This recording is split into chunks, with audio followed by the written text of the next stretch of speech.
andyan sa linyang yan. Isama ho address mga kachika yung matagal ng tanong ng mga Katniel fans na hindi pa din nakaka-move on. Kung may pag-asa pa bang magkabalikan si Kathryn at si Daniel Padilla. Some can give multiple chances and some won't. And that's okay. And we have to respect that.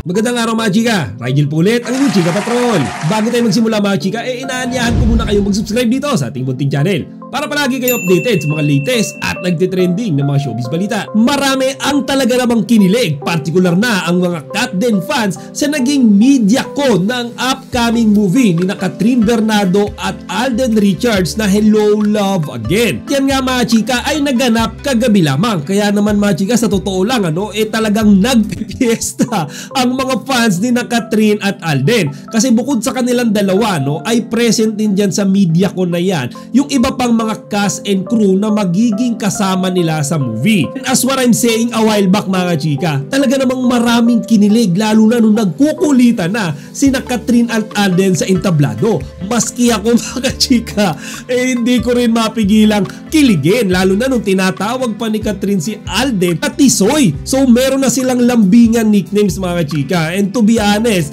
I'm sensing a bit deeper relationship between the two of them mga chika. Meron ng something compare before na mararamdaman mong for promotion, alam nyo yun, scripted lahat ng sweetness.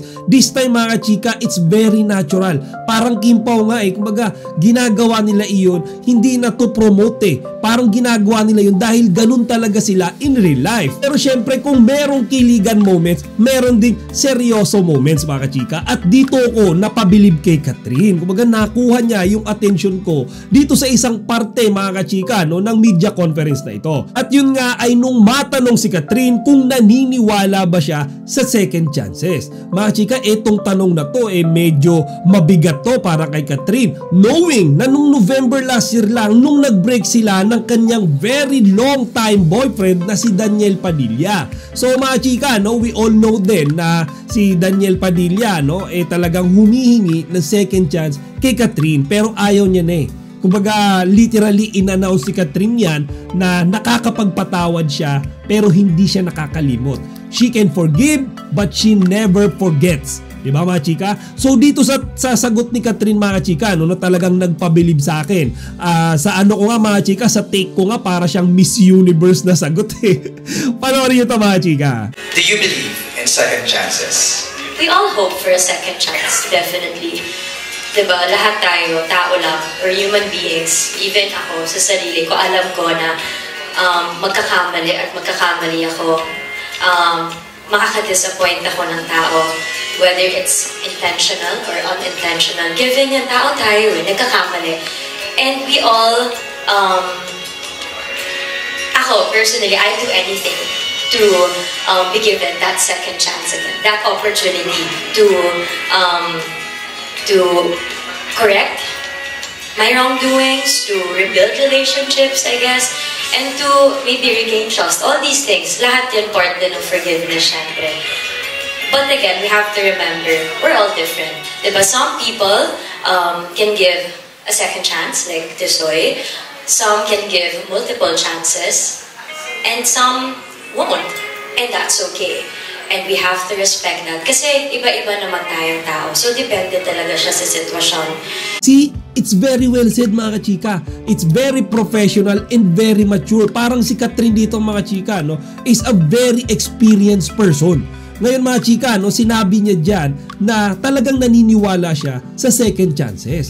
Because she herself mga chika, ay pwede din dumating sa point na kailanganin niya yon mula sa isang taong nagawan niya ng pagkakamali. Kaya hindi siya naghugas kamay, inadmit niya mga chika na siya rin ay pwedeng magkamali in some time sa buhay niya. Pero what I really admire doon sa entire statement niya mga chika, yung linyang, some people can give a second chance. Some can give multiple chances and some won't, and that's okay. We have to respect that. So mga chika, dyan sa statement niya na yan, dyan sa linyang yan, isama ho address mga chika yung matagal ng tanong ng mga Katniel fans na hindi pa din nakaka-move on. Kung may pag-asa pa bang magkabalikan si Catherine at si Daniel Padilla. Diyan mga chika, parang sinampal niya sa mukha ni Daniel na it's over. Tama na. At para dun sa mga tao, pinipilit pa mga chika na ibalik yung nakaraan. Sana intindihin nila si Catherine kasi ayaw niya na eh. Nandun na yun. Alam nyo mga chika, actually di ba sinasabi nga niya dyan sa statement niya na yung ibang tao nakakapagbigay ng second chance, yung iba multiple chance, yung iba hindi na. Unang-una sa lahat mga chika, si Catherine nagbigay na yan ng unlimited chances kay Daniel Padilla. I think well aware na tayo sa napakadaming chismis before na maraming beses na siyang niloko ni Daniel mga chika. Not once, not twice, not thrice. More than 3 times na siyang niloloko mga chika. And alam nyo, yan yung ganyan ka-grave, yan yung masasabi natin na hindi basta-bastang issue mga chika. It's cheating. Diba? Yan yung panluloko, garapalang panluloko. And mga chika, sinasalo lahat siya ni Catherine. Until dumating na yung time na napuno na siya. Na-realize niya yung self-worth niya finally mga chika. Kaya finally, after a decade, more than a decade of their relationship, bumitaw na siya mga kachika. At ngayon nga, sana irespeto din natin, lalo na yung mga Katniel fans na it's all over. Hayaan natin si Catherine na maging masaya doon sa meron siya ngayon. Di ba mga chika, hindi ba kayo natutuwa na si Catherine ngayon ay sobrang saya? Di ba? She's so in love, she's so happy. Alam niyo yun, she has this peace of mind na matagal niya nang hinahanap na hindi niya makita-kita kapag si Daniel Padilla yung kasama niya. Ang sabi ko sa inyo mga kachika, dyan sa sinagot na yan ni Catherine, sobrang napabilib ako, sobrang namangha ko kasi meron na siyang wisdom Nandyan mga kachika yung karunungan. Dati kasi nagpapatawad siya, nagbibigay siya ng second chances. Walang basis mga chika, hindi niya alam kung bakit. Ngayon, alam niya na mga kachika na hindi niya na kayang magbigay ng second chance kasi based on her experience ay maraming beses na siyang naloko. I think yan yung something na binibigyan ng emphasis ni Catherine dyan sa sinagot niya na yan. Pero wala namang sign of bitterness, walang sign of grudges. Basta sinagot niya yan mga kachika kung ano yung nafe-feel niya. Hindi naman niya balak rumesbak doon sa kapilang panig. Hindi niya naman intensyon mga kachika na magyabang. Walang ganun mga chika. Para sa akin, ang ginawa lang ni Catherine doon mga chika ay ibahagi yung talagang nararamdaman niya. Gusto niyang sabihin sa lahat na hindi na siya yung babae, yung girly na alam niyo sobrang rupok noon. Ngayon mga kachika, nadidistinguish niya na kung dama pa ba, kung kailangan pa ba. Bigyan ng isang pagkakataon ang tao na ilang beses ka nang niloloko. Kaya ang masasabi ko lang kay Catherine, fly high.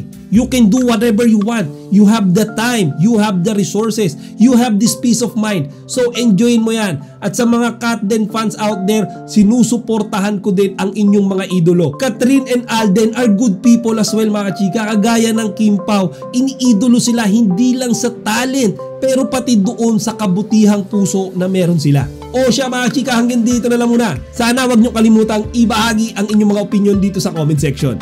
Chika Patrol signing out!